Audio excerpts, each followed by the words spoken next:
Thursday, July 30th. We'll open with acknowledgement that Missoula County acknowledges that this event takes place on the Aboriginal territories of the Salish and Kalispel people. And with that, we will have the pledge.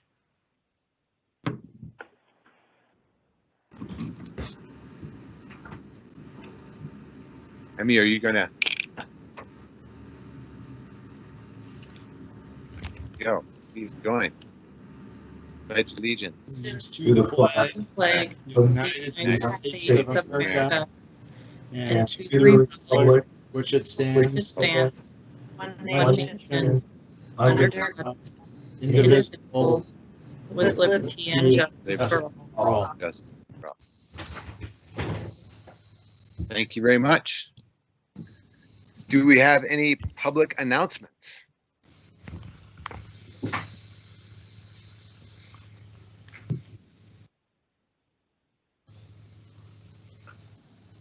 You are frozen, Josh. Yes, my computer's stopped there. Are you back? We're all back. Okay. Any public announcements? We're good. Okay. Any public comment on items not on the agenda? All right, I should let you all know that from June 25th, 2020 to July 22nd, 2020, current claims received by the Commissioner's Office total $5,913,534,000.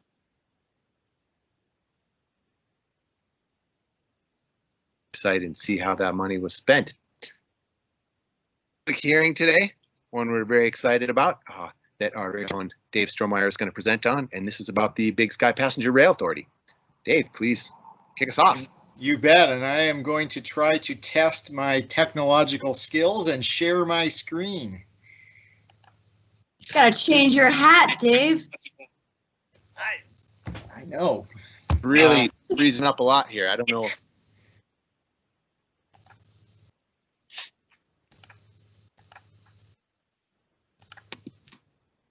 Is that working? Looks great. All right. I think Well, Josh welcome. might be frozen, but continue. Okay.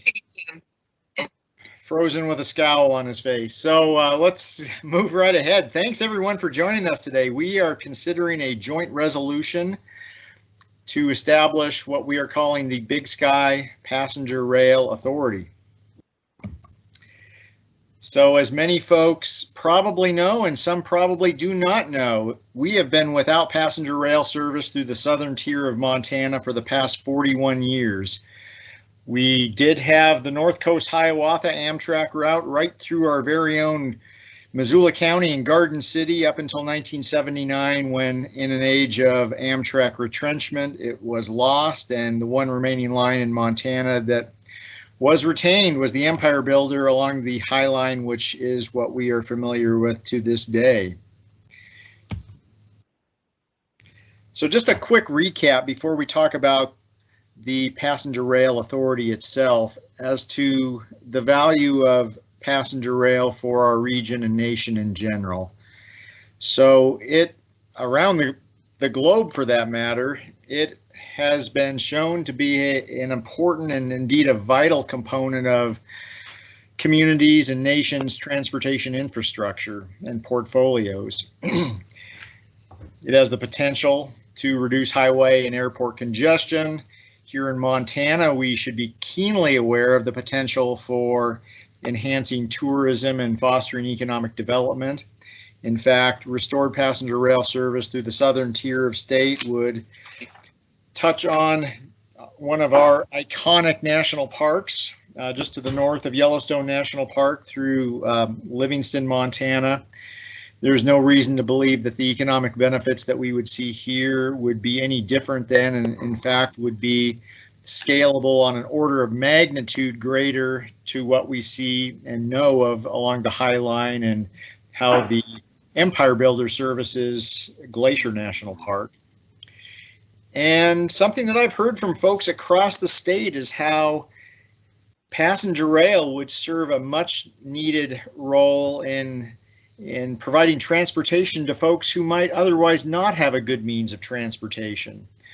I heard from a Prairie County commissioner just the other day that, and this is one reason why Prairie County is supportive of establishing this passenger rail authority. Currently, they have to drive 175 miles to catch a plane to go anywhere. And beyond that, their only mode of transportation really is motor vehicles. Not much by way of bus service there.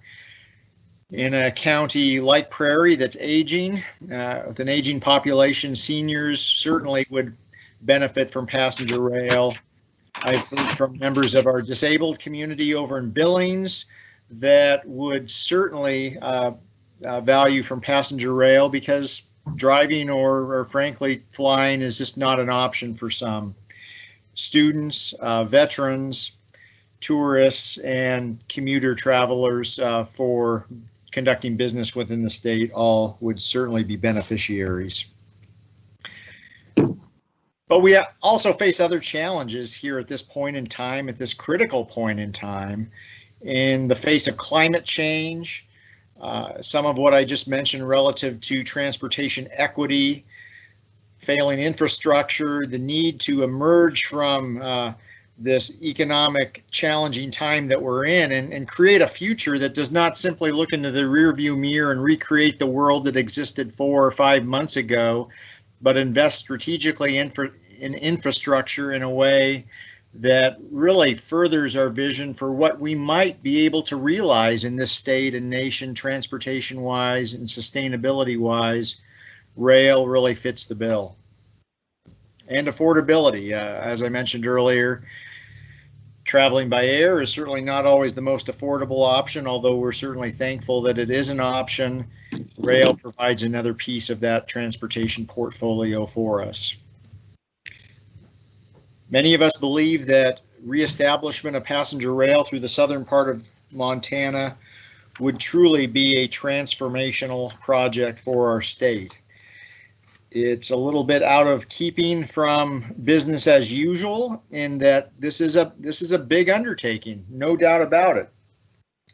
But if ever there was a nation and a state up to the challenge of big undertakings, I think it's the United States, and certainly the state of Montana. Passenger rail, again, would provide safe, reliable, affordable intercity long distance passenger rail service. And we're not just simply talking about recreating what existed here in 1979, although that certainly might be a possibility. And we're also not just looking at intercity passenger rail service within the boundaries of Big Sky Country. What we're talking about is creating a system through the state of Montana that would interconnect with rail to points east and west. What existed here in 1979 would have, if you would have gotten on a train here in downtown Missoula on the north end of Higgins Avenue, you could have caught a train that would have taken you to Portland, Oregon, or Seattle, Washington, or points east such as Minneapolis, St. Paul, and Chicago. Most likely the restored southern route, east and west through the state of Montana, would travel east through Glendive, exit the state, and then travel through Bismarck and Fargo, and then to points east. Here in the state of Montana, there certainly will need to be additional study and analysis conducted, but currently the route east of Butte over Homestake Pass has been closed for decades, is probably not the most likely route that would be opened initially. Certainly it's within the realm of possibility, but most likely the routing of the passenger rail service would follow the current freight rail trunk line through Helena, Missoula, up through Sanders County, and then exiting the state into Idaho and then Spokane.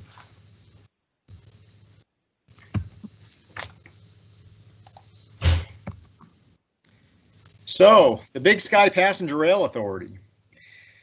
I'm a firm believer in not simply trying the same thing and expecting different results, which for all intents and purposes is what we've been doing for the past 4 decades.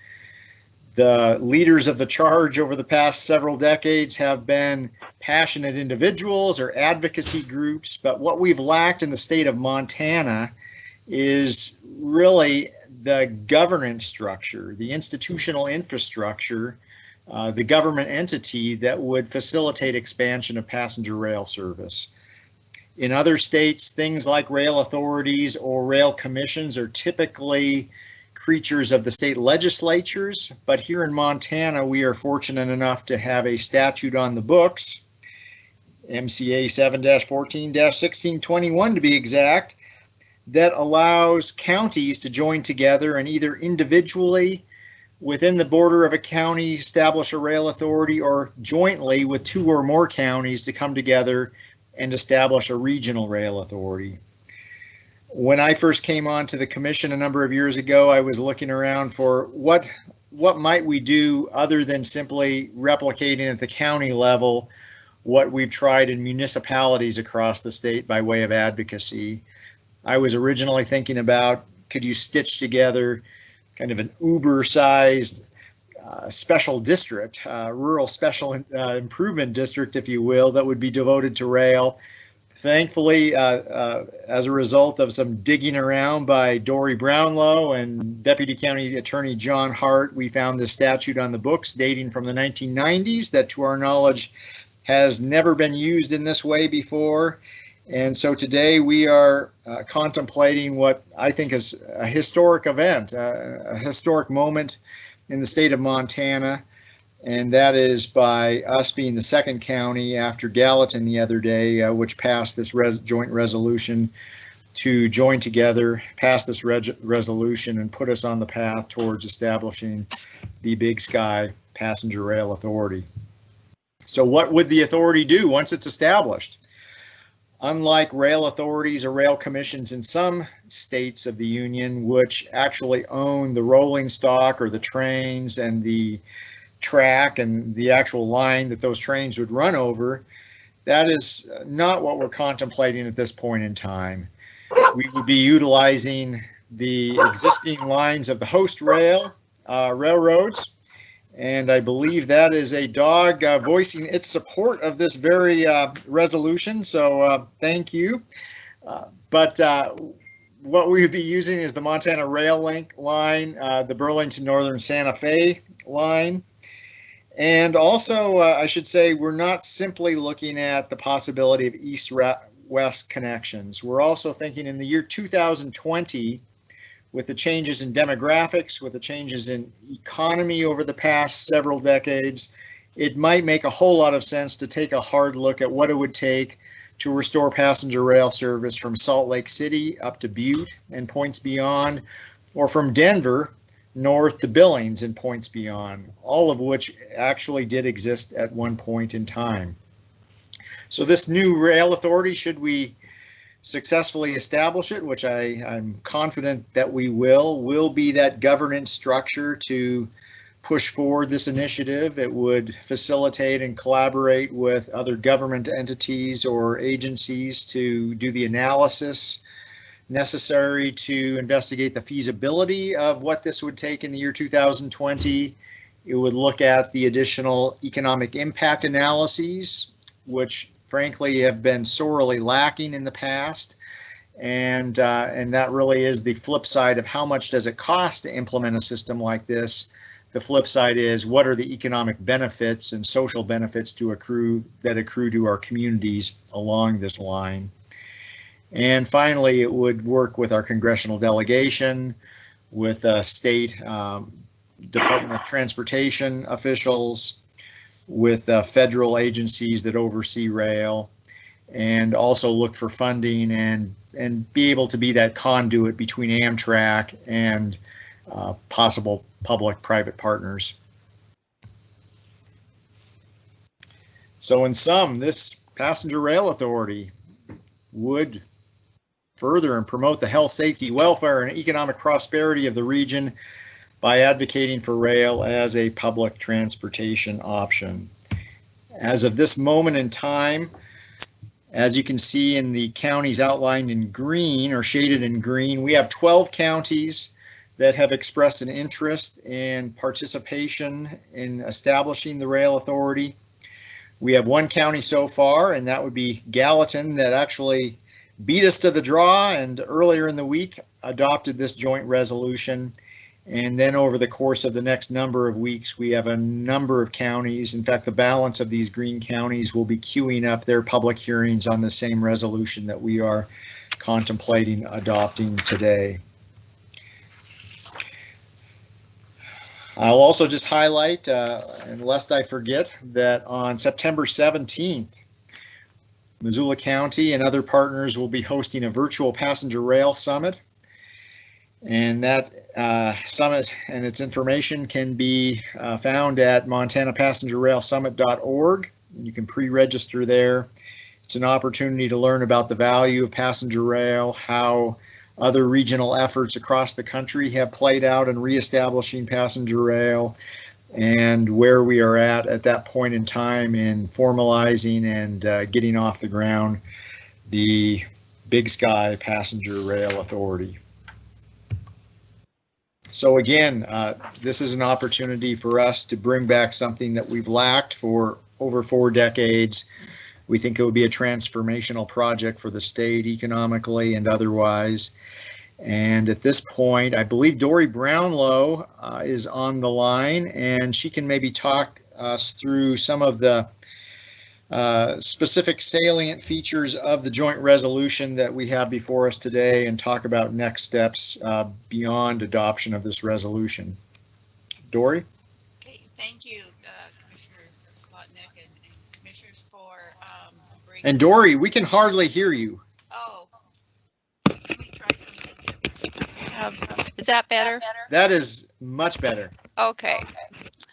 I'm getting an echo, but hopefully you aren't. So, yeah, so Dave has, Commissioner Slotnick has, or Strohmeyer has all the exciting parts of this, but equally exciting to me is to get this joint resolution before you, because I can say a lot of teamwork went into the drafting of this joint resolution, and it may appear somewhat simple and basic when you look at it, but that's because we really fine-tuned what needed to be in there, what should be in there.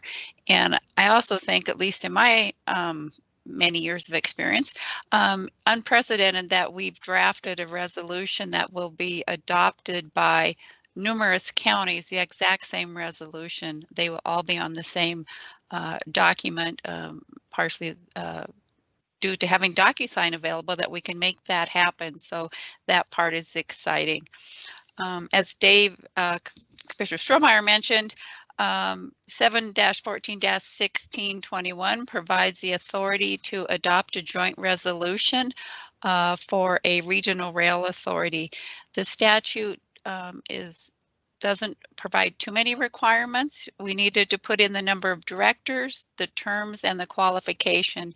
And the primary qualification is someone who's interested in the advancement of the passenger rail authority. We were required to publish it in the newspaper, and the county did publish the entire text of the joint resolution in the newspaper for 2 separate weeks. So that has been done. Worked closely with John Hart and with Dan Simmons at Dorsey and Whitney to put together the joint resolution. I just mentioned the sort of the criteria we looked at of what we included, because as I mentioned, the requirements for the joint resolution are fairly basic as far as the directors.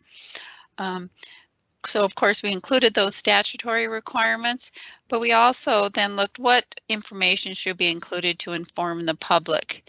And we wanted to include what the powers were of the authority, so someone looking at this joint resolution from the public would understand what powers it has. And then, but we didn't want it to be too specific so that it would give those powers to the authority itself. They will have the authority, once it's fully established, will have the ability to adopt bylaws or rules, procedures, however the authority itself determines. It's an independent entity at that point. So in moving forward, what will happen once all the counties have adopted and signed on that are going to be on it, each county will appoint a member to the board. So there'll be one member from each county. And at that point, then the board will meet, most likely virtually, adopt officers, and then begin the process of the bylaws and procedures, and really looking at what their goals and strategy moving forward is. So that's what's in the joint resolution. I want to clarify that on the motion, I'd ask you to give the chair authority to sign the document. Are there any questions about the joint resolution itself, or anything John Hart would like to add?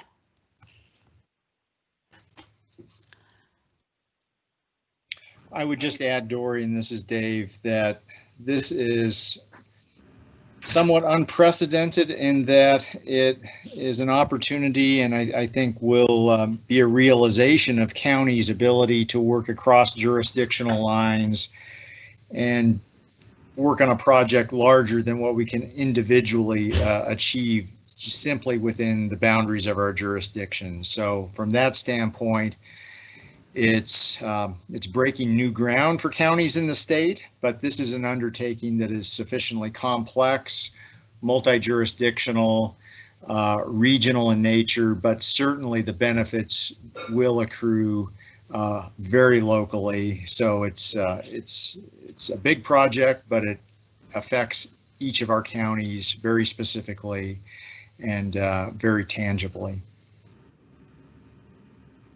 And that's all I have, Commissioner Slotnick, and I will turn it over back to you if anyone is here to offer public comment.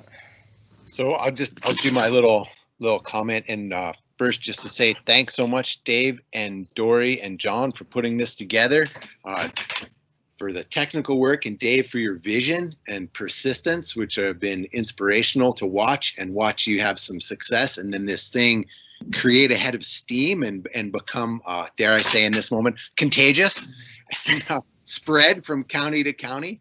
It's been quite amazing, and I'm really excited for it. And I'm really excited about getting on the train in Missoula and going to Seattle for the weekend and coming back.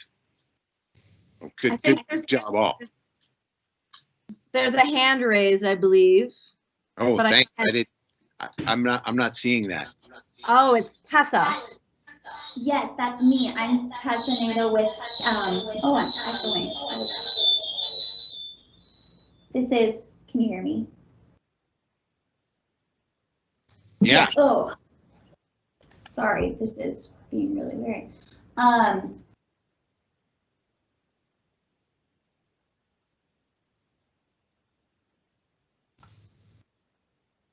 Oops, but now we can't hear you, Tessa. It looks like you're on mute. Can you hear me now? Yep. Oh, I'm so sorry. This is Tessa with ABC Fox Montana, and I just had a question about the train tracks by the 4X's, and if the hope is to kind of have that train station running again for passengers to be able to get on and go places there. I will take a stab at that. I would absolutely love to see that historic train station at the north end of Higgins Avenue put back in use for passenger rail service. It's privately owned, so it would be a matter of working with the property owner as to whether or not they'd be willing to see that vision realized. But I think, make no mistake about it, if it's not there, it will be somewhere within our community that we would reestablish an actual station for folks to board and disembark from trains. Awesome, thank you. And I had one more question, if that's okay. Sure. What do you think this can do for Missoula's economy? Missoula specifically, I guess. So one of the things that we've seen up along the High Line with the Empire Builder is not only are there wages and salaries and goods and services associated with the Empire Builder, but one of the most obvious things that I think we're all aware of is this is a mode of transportation that folks use as tourists to come to communities. And I think for some, it's not just another mode of transportation. It's an experience. It's a totally different experience than getting herded onto a crowded airplane or stuffed into a bus. And because of that, I think folks value this as a mode of transportation and a means to travel to places that to which they might not otherwise travel to. What this means in real tangible dollars and cents, up along the High Line, by some estimates I've seen, the Empire Builder brings to the state of Montana between $30 and $40 million of economic impact per year. And some of this is by way of decreased maintenance that's required on our highways. There are fewer injuries associated with passenger rail than what you might expect from other modes of transportation, such as motor vehicles. So there are real economic effects that would accrue and economic benefits that would accrue to our community. One of the things that we want to do initially, that I hope this authority will do, is take a hard look at how to conduct an economic impact analysis. So it's through that study that we would find out what the more fine-grained details of the economic benefits to Missoula and Missoula County would be. But we've got a good example along the High Line of how this has played out, and there's no reason to expect that Missoula and Bozeman and Billings, for that matter, or any of the smaller rural communities would see any less of an impact than what we see along the High Line. Yeah, well, Tessa, I want to add to that. I mean, right now we get 1.5 million tourists a year. We are obviously a tourist destination. One of the things that causes us to not grow those numbers as large and as fast as we would like is we're far away from everywhere else. This is more connection. More connection, I'm certain, is going to equal more people. As much as I, as a just regular person, would be thrilled to go down to downtown Missoula and get on the train and wake up in Seattle, there are people in Seattle who would like to come to Missoula for vacation, and as Dave pointed out, have the transportation be part of the experience. To get on the train in Seattle, land in Missoula, see a show, get into the mountains or on the rivers, and then be back at work a couple days later without ever having to drive over 3 passes or spend $300 and be herded onto a cattle car of a plane, but have the whole thing be fun from the moment you leave to the moment you arrive. So this is going to add to our tourist economy. As Dave said, after a study's done, we'll know what those numbers are, but it's going to happen. Thank you. Thank you. And Dory and John, just really appreciate the complexity of which you guys put together and how elegant it is in its simplicity. I mean, it's amazing. You can get all of these counties on 2 pages. It's really impressive. So thank you. It really is. Well, look, let the record reflect that I played a truly 2-bit role in this. I mean, in a perfect world, I would have lent more of a hand, but it just didn't happen. I was happy to be able to do what I could, but stop giving me very much credit. Well, I want to throw one other thing out here about parts of rural Montana. I visit there, central Montana often, and I know we're talking south central Montana. But one of the issues here is these are places that lose some of their best and brightest every year as kids graduate and go off to places where there are more opportunity. And right now we're in such a connected world, people could begin to live in these places that are super beautiful and do their work remotely, as we're seeing right now. That kind of connectivity exists, but people still need to have a little bit more physical connection. So if they're living in Prairie County, they feel like they can get to somewhere else fairly rapidly.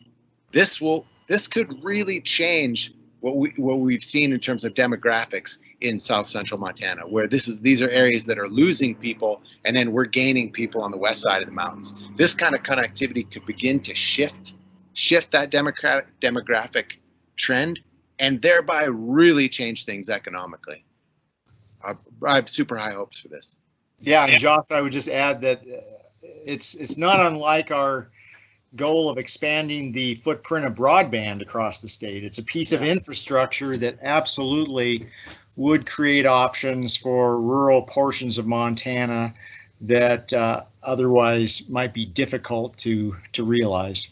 Yeah, I feel like this sort of thing, as well as broadband, is absolutely part of the recipe for economic revitalization for places that once generated all of their income right there locally. Now in an interconnected world, and in a world where agriculture has changed dramatically and people need a whole lot more land, so you get a whole lot less people in a rural county, that this sort of physical connection is part of the recipe to bring people back. Well, and one thing, just to follow up on Tessa's question from a minute ago, I've heard from CEOs of companies in the state of Montana. One I can think of is over in the Gallatin County area, who is enthusiastically supportive of this because it will allow him as a business traveler to actually do work between offices in the state of Montana. Anyone who's tried to do work, well, it's don't even say try it. to do that while you're driving. Multitasking is probably not a great idea from that standpoint. And if you want to fly between a Bozeman or a Billings and Missoula, Doesn't happen. you got to fly out of the state of Montana and then back in. It's crazy. So from a business standpoint, which I equate to an economic development standpoint, there is great potential here that is as of yet unrealized. I think I see a city councilman there. Yeah, thanks, commissioners, for having me. Jordan Hess, Missoula City Council, and I apologize. I can't figure out how to raise my hand. We're a Zoom shop across the street, so Teams is a little foreign to me. But I just wanted to stop in and thank you for your leadership on the Passenger Rail Authority. I think it's really remarkable that that there are 12 counties that are poised to join the authority, and that shows just how broad the support is for reestablishing passenger rail. You can tell when we have a county in the proposed authority that is farther away than Seattle, and that really speaks to the fact that the appeal of passenger rail is blind to politics, and it cuts across geographies. So you can have urban areas and rural areas, and the benefits conferred are the same for both of those areas. So really grateful for your work on this. I'm sure you're all aware, but on July 20th, the Missoula City Council unanimously passed a resolution requesting that Missoula County join the proposed rail authority. So I wanted to relay that to you, that you do have the unanimous support of the Missoula City Council. And I want to just also highlight that it's a time when there's a shifting national conversation on infrastructure investment. And I think that it is plausible that in the coming months or years, there will be a large-scale infrastructure investment package that comes out of the Congress, and it is absolutely critical that we in Montana are poised to leverage that infrastructure investment and to take advantage of that and to really hit the ground running. So again, the creation of this authority supports all of those goals, and again, I want to commend you for a successful launch, and thank you for taking the leadership on this. Thank you. Thanks, Jordan.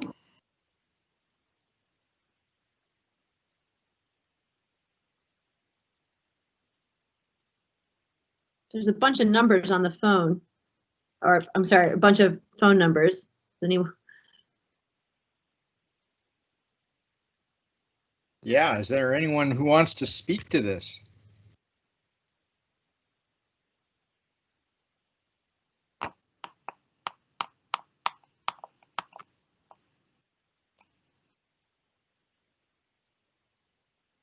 Okay, well then I will motion.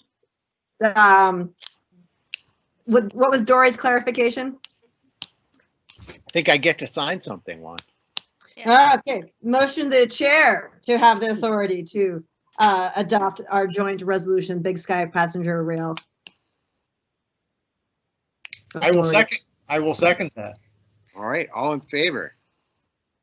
Aye. History Okay. made.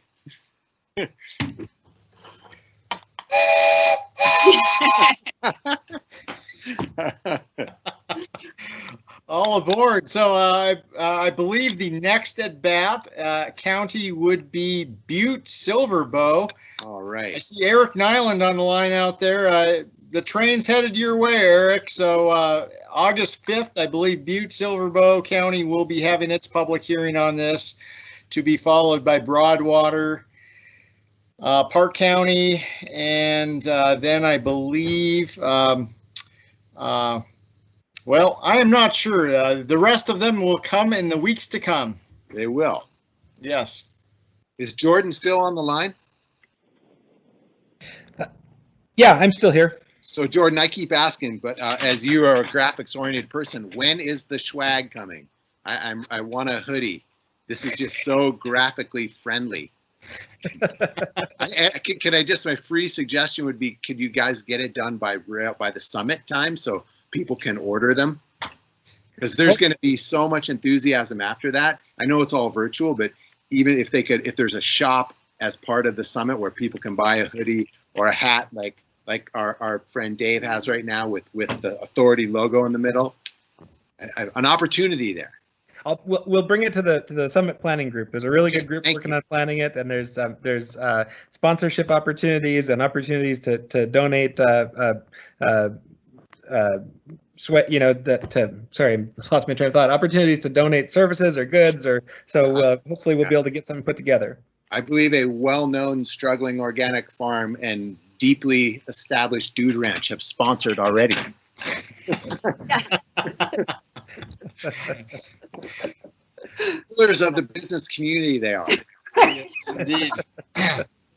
Well, we will take your swag to heart there, Commissioner Sonic. Thanks. Yeah, bring it to the committee.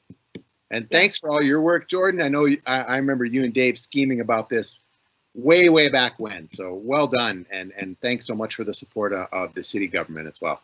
Yeah, my pleasure. Thanks. Thank you. You have anything else? So Dave and Juan, and it's Chris. Are you on the line right now?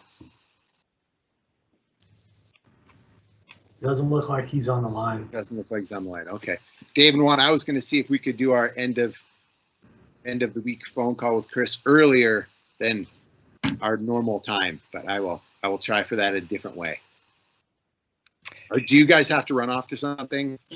I've got a couple other things I got to deal with, but I might be able to do it earlier than standard.